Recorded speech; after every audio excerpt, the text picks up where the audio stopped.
और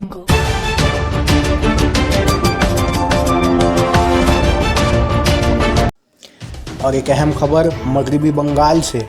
मगरबी बंगाल के कानकीनारा इलाके में मुसलमानों को मारे जाने और लूटपाट का सिलसिला थमने का नाम ही नहीं ले रहा है।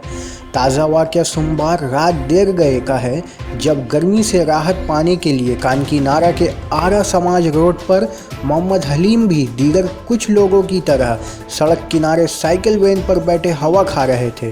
तभी अचानक कुछ नामालूम अफराद वहां देसी बमों से हमला कर दिया और इससे कब्ल के लोगों को कुछ समझ आता, कई अफराद उन सरपसंदों के हमलों का शिकार हो चुके थे, जिसमें मोहम्मद हलीम 45 साल भी थे। ताहम कई रोज़ के वक्फे के बाद हुए इस नए हादसे अब तक 2 अफराद के मारे जाने और 4 के ज़ख्मी होने की खबर है, जबकि पूरे इलाके में फोर्सेस की कसीर तादाद को उतार दिया गया है। लेकिन इसके बावजूद पूरे कानकीनारा के मुसलमान में सख्त खौफ व दहशत का माहौल कायम देखा जा रहा है।